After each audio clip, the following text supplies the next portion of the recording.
The title of the talk today is Bridge Over Troubled Waters. I would love to be able to tell Nora that the path before her is going to be perfect and just a bed of roses and peaches and cream. It's going to be perfect. But the reality knows the world that she's inheriting from people my age has got some troubled waters. Have you noticed that?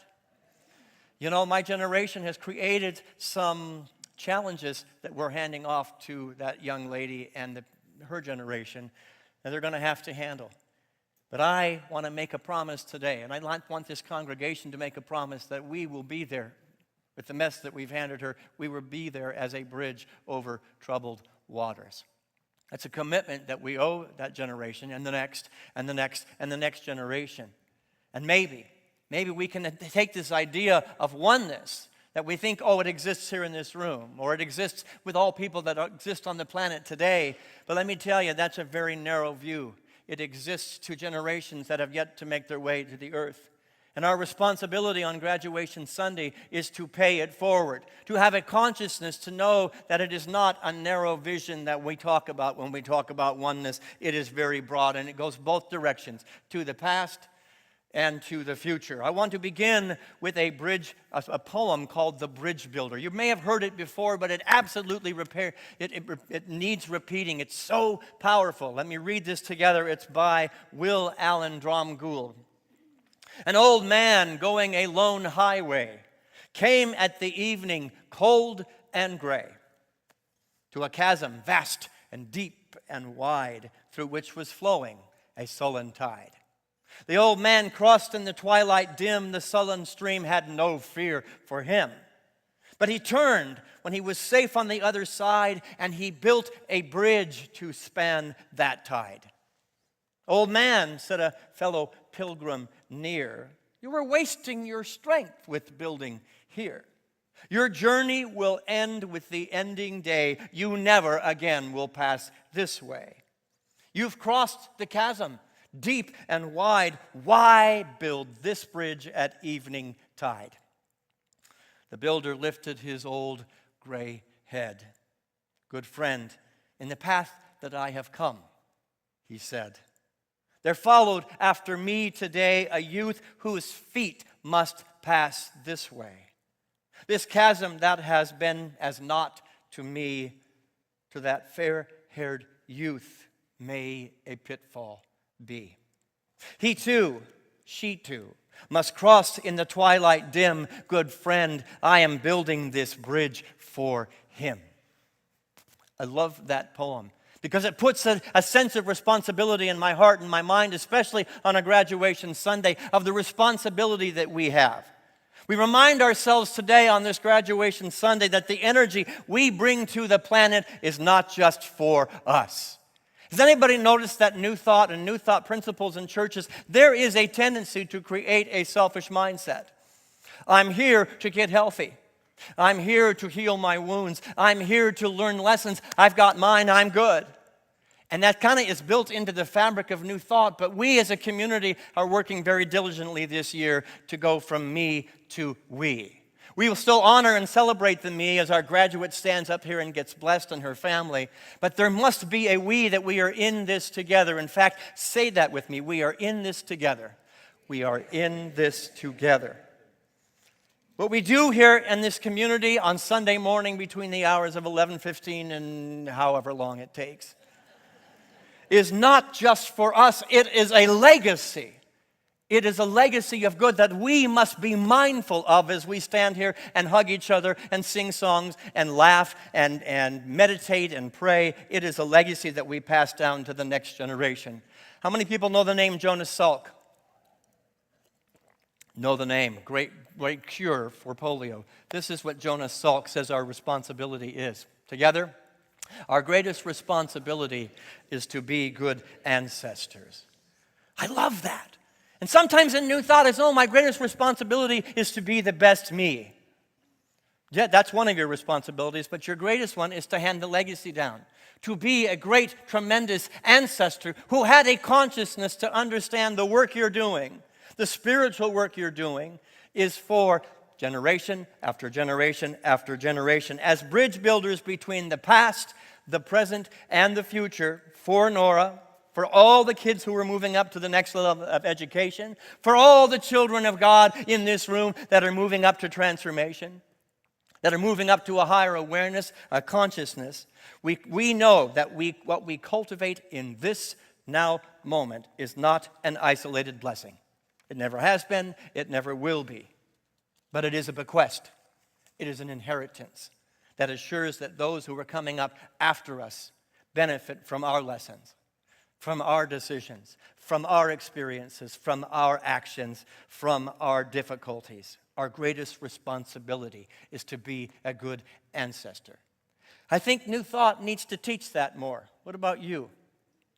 I think in our environments, we need to be mindfully aware that people are benefiting from the inheritance, good, bad, or otherwise, or suffering from the inheritance, good, bad, or otherwise, that we hand down. Now, the poem, going back to the poem, begins at twilight. Not morning, not afternoon, not the early evening, but it is at the twilight. You know, look around the room. I always tell you to look around and behold the face of God. I think I'm pretty okay saying we are kind of a seasoned group of people. We are well-seasoned people, just like that man. And that man in the poem makes a choice. And what choice does he make? He does not make the choice to lie down. He doesn't make the choice to go, I got mine, I'm good, I'm going on with life. I put on the hard work, I'm going to rest on my accomplishments, rest on my laurels. But he looks back. He looks back and chooses to build a bridge over the tumultuous river that he's just crossed. He leaves a legacy.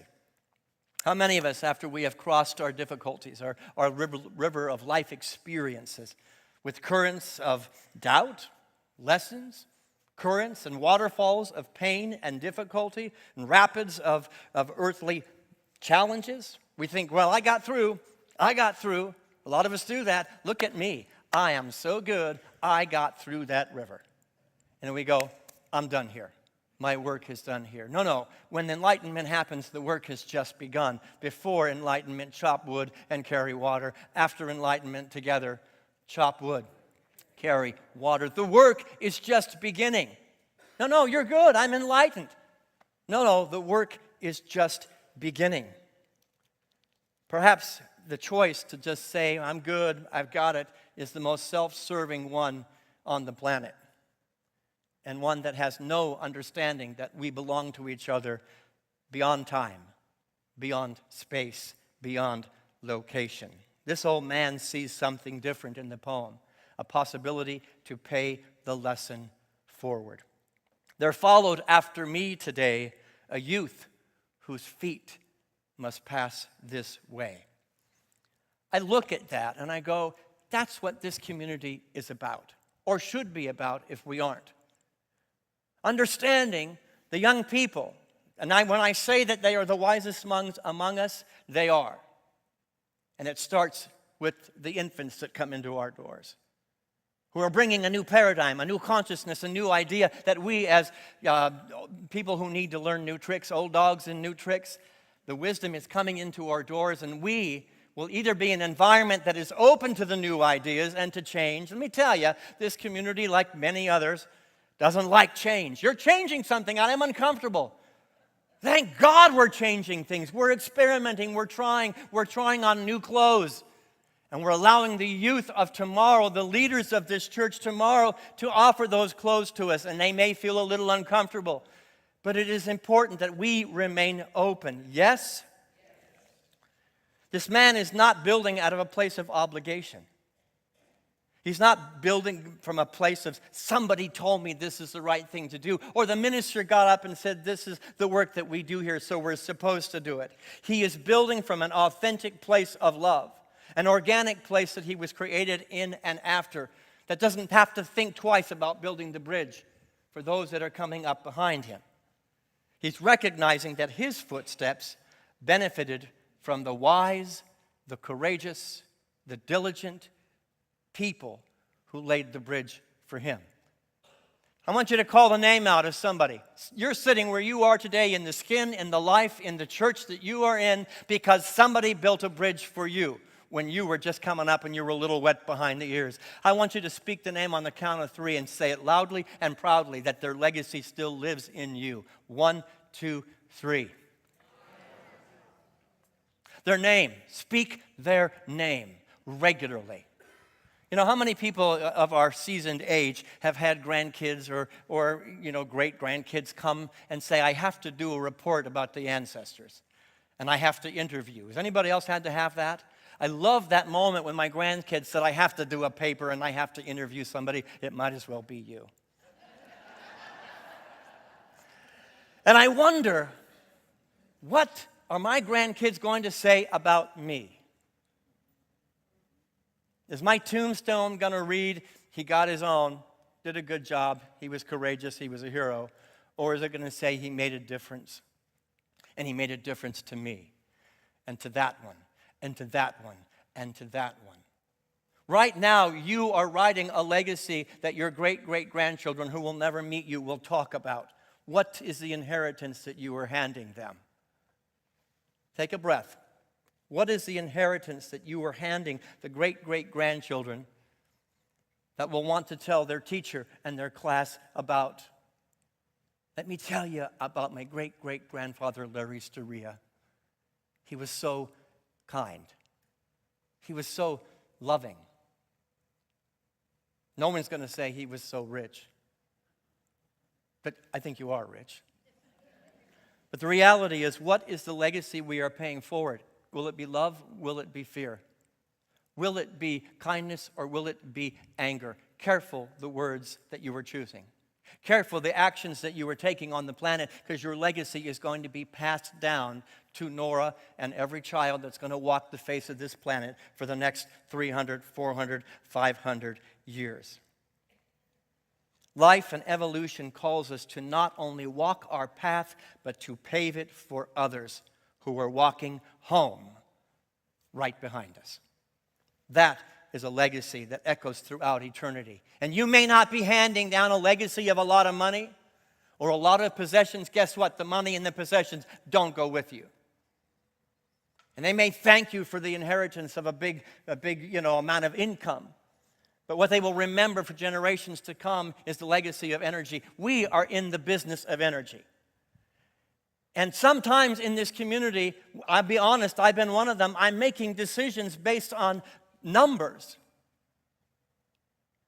And I go, what have I missed?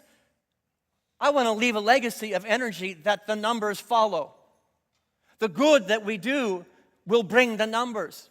What comes first? We've put the cart before the horse. How many dollars? How many people? They will come when this is an environment where it is rich with celebration of youth, celebration of the wisdom of the young people, and that we give them an inheritance that will propel them into the highest expression of who they are meant to be. What we are doing here is no small task. It is a legacy of energy and spirit throughout eternity. I know some of you don't like to do this. Don't do it if you don't like it. Put your hand on your heart, though, if you do. And I want you to repeat these words. Next slide, please. Let's say them together. I'm not here to just evolve myself. I'm here to assist evolution for all. Doesn't it change the whole consciousness of why we come together on Sunday morning? That's the consciousness of me to we. That's the consciousness of unity, of oneness, that we are not holding just for ourselves in this room, but for the whole planet. It is essential and it is important. Let's say it again with a powerful voice. I'm not here to just evolve myself. I'm here to assist evolution for all. We are not separate, isolated sparks of life, but we exist as part of a tremendous, great fire, a massive singularity of past, present, and future. Our lives are part of a divine unfolding. This is God happening today. You are God happening today. And the energy that's coming through you as the portal and the channel through which light and love is known is important. What are you paying forward? What ripples are going out on the pond? We're not separate. I'm going to talk about my father next week. It's Father's Day. But I did not want to miss this opportunity. My father, with all his quirks, all his idiosyncrasies, he's a bit weird. And I inherited those qualities from my father. And I can find 1,000 things that are wrong with my father. But the thing that I thought about today is my father's sole purpose on the planet is to make sure that his children and his grandchildren and his great-grandchildren don't have to suffer like he did.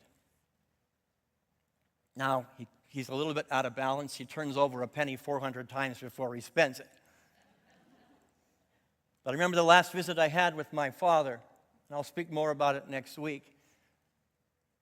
The first time I ever saw my father cry. And I got beneath his skin, and he said, I want to leave a world that's better for my grandkids. And so this penny could be spent 1,000 different ways. I'm choosing it to spend it to make sure that my grandkids and my great-grandkids are not as poor as I was growing up. He inherited a bit of a lack consciousness. He's an extremely wealthy man. But he doesn't do anything, doesn't spend anything. So that's a little out of balance, but let me tell you, I honor my father's courage and strength and saving, penny pinching, to make sure that there is an inheritance that has nothing to do with the money and everything to do with the forethought, the thinking forward. You know, in rural Vietnam, there are bridges. Anybody been to Vietnam? Yeah? You've been in the rural villages? There are bridges. There's a picture up there. In these villages, there are bamboo bridges that stretch across the river. And they're long, and they are wobbly. There are no railings, and they are rickety. And a traveler once asked a local, how do you cross that bridge without falling? And the man smiled and said, you trust your feet. You trust the bamboo. You don't look down. The work that we do here at Unity North, I want this congregation to be the feet for Nora. I want what she got from this congregation and our willingness to come together and invest in her future. I want it to be the feet and the bamboo for her and every child that ever crosses our doorway, to be an inheritance that they remember long after we're gone. That we give them something that can be trusted, and that they, in 10 years from now, Nora's looking up to light and to God and to truth and to oneness and not looking down in fear. That maybe Nora will at some point, when she's on that bridge over troubled waters and it's starting to shake, she will remember.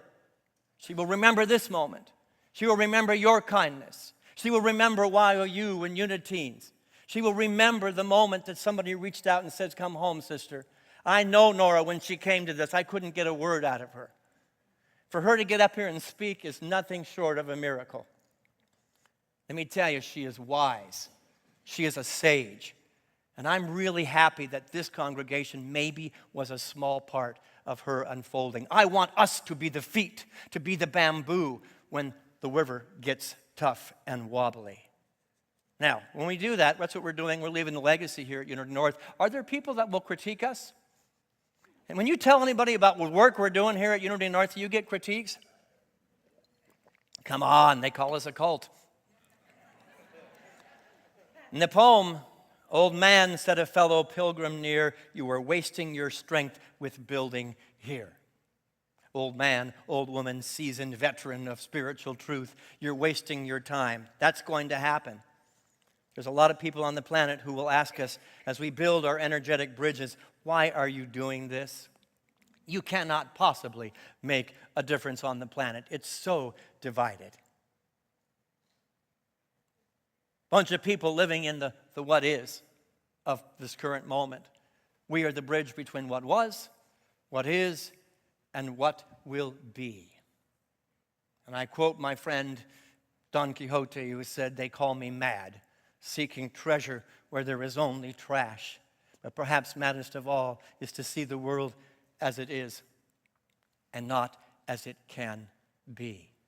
There's a whole bunch of people immersed in what is. And I really believe in the power of now, The power of now, it's a great thing. But if you're living only in the power of now with no thought about the power of tomorrow, you're handing Nora something that's very selfish. You're handing Nora something that is not going to be a solid bridge, strength, or courage. Here's what my answer is to all those critics who don't understand why we do interfaith work here. To all the critics that don't understand why we are constantly working on the streets and holding signs up, saying, oneness, oneness, we belong to each other, we have forgotten. Let's put those two quotes up there.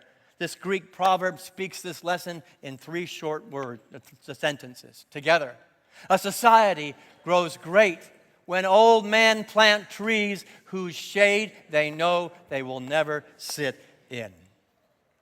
I want us to be a congregation of old men and old women who are planting trees and planting seeds, and we will never reap the benefit of that shade. But it makes me feel good on the inside that I'm fulfilling the Christ, the Buddha of my very reason for living by building a bridge for tomorrow. That long after I've left the earth, Nora might remember this place called Unity North and go, I'm going to pay it forward too.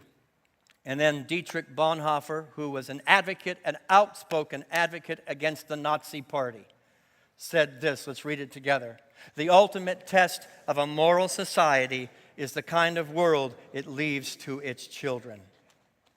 We're handing the next generation a lot of things. Failures, risks, opportunities, lessons we've learned from our mistakes, the knowledge we gain from our wounds. We're not just on the spiritual path for our own evolution, but for the evolution of the entire planet. That consciousness is integral to the work that we do here at Unity North. Don't take it lightly. It is essential to the saving of the planet. And those who are living only in what is, are living very narrowly. I'm saying expand a little bit. See the world for what it can be, not what you see. And when you get angry and you attack because somebody thinks differently than you, or somebody believes differently than you, that's the inheritance. Your anger is the inheritance that you're paying to Nora and to your grandkids. Let it be love. Let it be kindness. Let it be compassion. That consciousness is important. And if you can't do it for the kids, Jesus said, whatsoever you did to the least of these, you did to me. Do it for Jesus. Do it for the kids, do it for Jesus, do it for anything outside of yourself. That's the challenge that goes from me to we. Get out of yourself, your narrow view. Yes, narrow is the gate, light and love, Christ the Buddha. But boy, broad is the world that we are inheriting and that we are sending forward to our children. In the earlier poem, it's important to recognize that we, as where we sit, and the band can come back up, please, that we are both the youth and the old man. Someone long ago built the very bridge that you're walking on today. What bridges were left for you? What energy was passed down? And some of you are going, it wasn't so good. It wasn't so good what I inherited. Then break the pattern. Be the one to break the habit. Be the one to break the pattern. And if it was love, keep it going. Keep it in motion. Let's not be the ones that are only focused on what is, but let's focus on what can be. But what's happening and what is, we are making decisions spiritually, politically, socially, emotionally, and very unconsciously about it's just me, I got mine. Let this graduation be a gauntlet tossed down to remember it is not all about you.